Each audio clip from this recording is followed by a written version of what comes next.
Oke, selamat pagi Bu Dia. Ya, Mas. Bu Dia, menanggapi kemarin Bu hasil rapat dari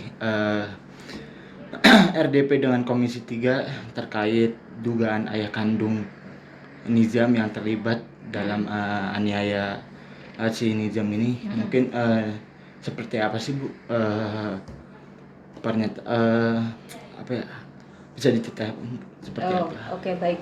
Jadi kami menerima pengaduan dari ibu. Kami menerima pengaduan dari ibu kandung ini pada tanggal 23 Februari, yaitu hari Senin. Nah, kemudian kami menindaklanjuti, mengkaji, dan hari Rabu tanggal 25 Februari kami melakukan pengawasan mandiri secara langsung ke lokasi, yakni di Jampang Kulon, Sukabumi. Nah, kami bertemu dengan keluarga besar. Awalnya tentu saja kami meminta pertimbangan dari UPTD PPA, kemudian juga dari pemerintah kecamatan, ya, Kecamatan Jampang Kulon. Nah, kemudian kami diarahkan ke keluarga besar dengan pertimbangan karena keluarga besar ini juga berdekatan dengan makam almarhum. Nah, kemudian kami bertemu baik dengan keluarga, Peksos, pekerja sosial, dan juga tetangga.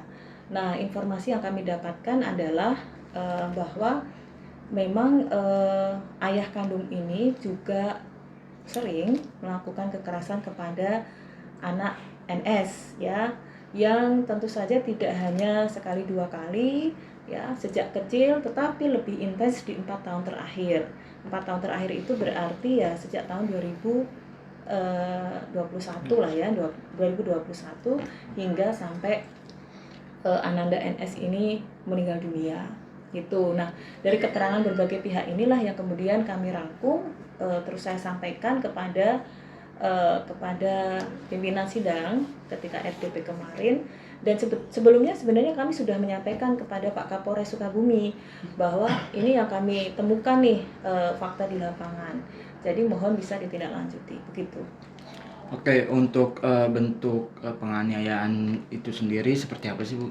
Atau pemukulan atau apa? Kalau yang kami dapatkan informasi itu yang pertama baik pemukulan, kemudian ditampar.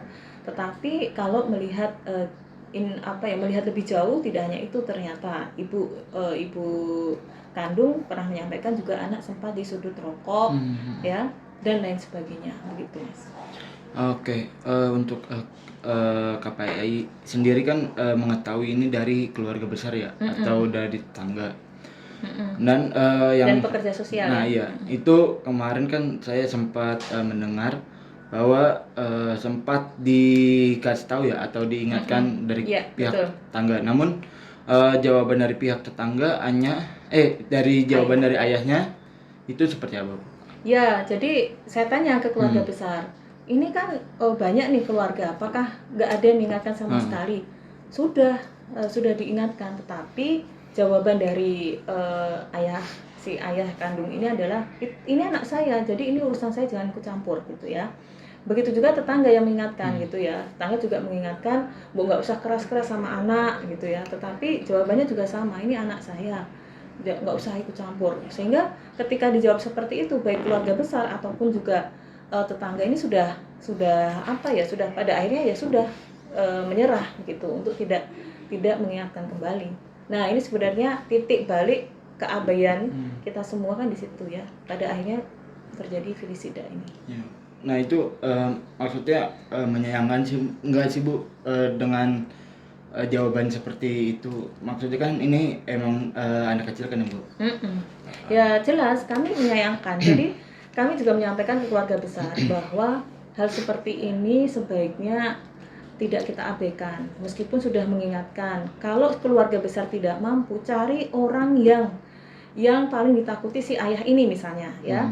Ataupun kalaupun tidak, laporkan ke kepala desa atau laporkan kepada pihak yang berwenang di desa itu, Satpol PP kah atau apa, Babin Kamtipmas atau apa gitu ya, yang bisa mengingatkan gitu. Nah, kemudian dengan warga pun juga ada pernyataan bahwa keluarga si ayah kandung ini kan ada yang jadi kepala desa dan lain sebagainya, terus ada ketakutan. Ya, saya sampaikan bahwa jangan sampai kita berhenti gitu. Karena kalau kita berhenti pada akhirnya ya seperti ini. Jadi upaya itu sudah kami edukasi besok lagi, kalau ada kekerasan dimanapun saja, tetangga, keluarga besar nggak boleh hanya sekedar mengingatkan saja, tetapi ada upaya lain dan lebih gitu. Oke Bu, terkait ibu kandung yang melaporkan ayah kandung itu sendiri, maksudnya seperti apa sih Bu? Mungkin apakah tindakannya sudah sesuai atau bagaimana? Sudah sesuai. Jadi ketika melaporkan kepada KPAI, kami kaji, ada sebenarnya cuma satu ya yang beliau ini atensi adalah unsur penelantaran. Nah, kemudian dari unsur penelantaran itulah yang kami kembangkan. Kami datang ke lapangan, kami lihat dan lain sebagainya. Jadi kesimpulannya tidak hanya penelantaran, tetapi selain penelantaran, yang kedua adalah pencegahan akses anak bertemu dengan orang tua, yang itu juga melanggar Undang-Undang Perlindungan Anak pasal 14 ya, karena si ibu ini udah 4 tahun nggak bisa ketemu sama anak. Kalau mau ketemu selalu dijawab sibuk atau apa. Nah, ternyata saya mendapatkan informasi bahwa si ayah ini bilang ke si Ananda NS kalau ibunya itu sudah meninggal. Maaf, saya terlupa untuk menyampaikan ini ketika di RDP kemarin. Nah, saya mendapatkan informasi dari keluarga besar. Kemudian yang ketiga adalah unsur kekerasan. Nah, kenapa saya mengatakan ada unsur kekerasan? Karena banyaknya saksi yang melihat, gitu ya. Banyaknya saksi yang melihat, dan kalau kita bisa kita analisis ya dari video itu dan pernyataan saya di awal 2 minggu yang lalu, sekuat apa sih sekuat apa orang tua yang melakukan felisida kepada anak di usia 13 tahun.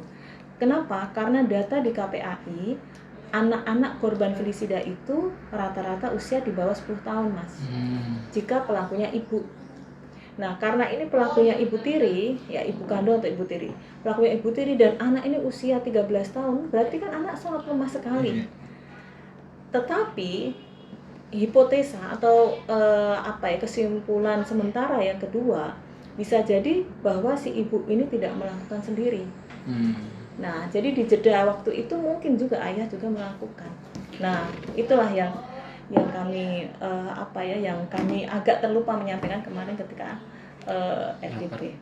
Berarti felisida ini itu terjadi karena adanya unsur perencanaannya Bu ya? Pasti.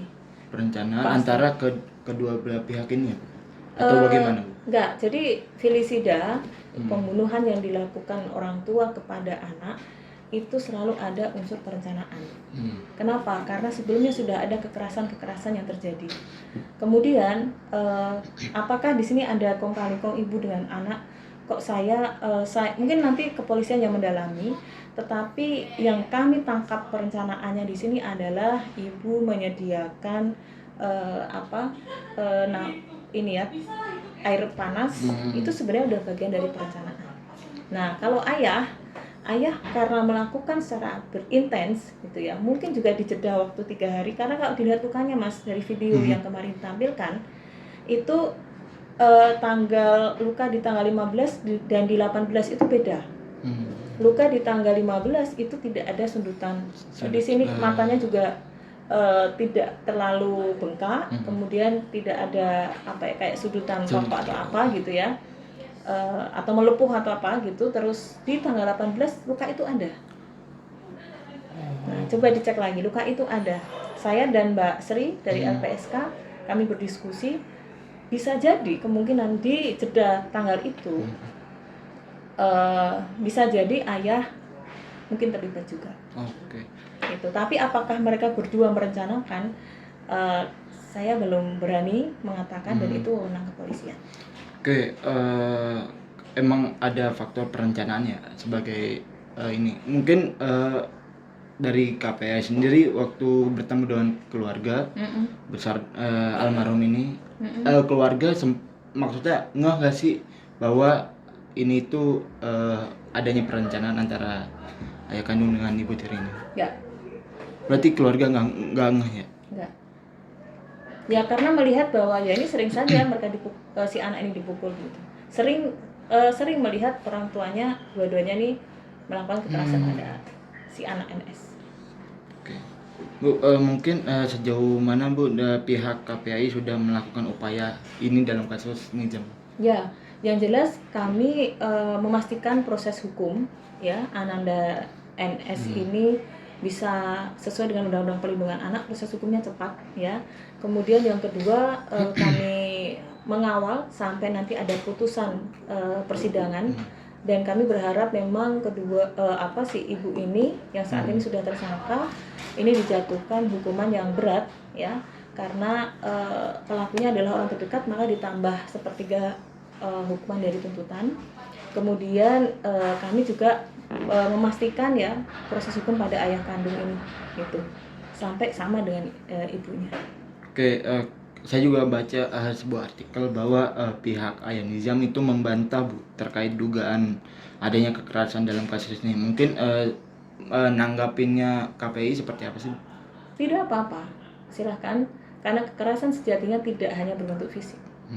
Kekerasan itu ada kekerasan psikis, kemudian kekerasan fisik, kekerasan psikis juga masuk verbal dan non-verbal. Jadi menurut saya konteks kekerasan tidak hanya sebatas memukul, tetapi bahwa menelantarkan itu juga bagian dari kekerasan. Neglected and abuse itu satu rangkaian dari perilaku penelantaran dan kemudian kekerasan gitu. Dan juga mungkin kata-kata dan lain sebagainya. Oke, ini kan kasus berarti masuk 3 delik ya Bu? Ya. Apa aja? Penelantaran. Satu, penelantaran anak, kedua kekerasan, yang ketiga adalah penghambatan anak bertemu orang tua. Oke, mungkin dari KPAI sendiri untuk langkah kedepannya untuk ini kasus tersebut bagaimana? Kami berkoordinasi dengan Polres Sukabumi. Kami akan melihat proses hukumnya sampai di mana, dan kemarin kami berpesan untuk pelaku KDRT itu setiap laporan harus segera disikapi dengan pengamanan. Jadi kalau pelaku KDRT jangan sampai berkeliaran di mana-mana.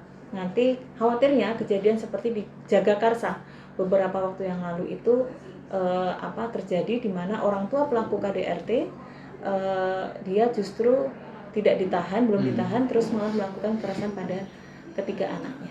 Gitu. Oke Bu, terakhir Bu, mungkin ada pesan atau apa itu untuk dari KPI sendiri untuk masyarakat di luar sana biar kasus seperti almarhum ini tidak terjadi lagi. Yang pertama untuk ayah bunda, ayah ibu ya, kalau memang ada konflik orang dewasa tolong diselesaikan secara dewasa dan jangan melibatkan anak, apalagi melampiaskan persoalan itu kepada anak. Yang kedua, mari kita didik anak-anak kita itu dengan penuh kasih sayang, yang namanya tegas tidak harus keras ya.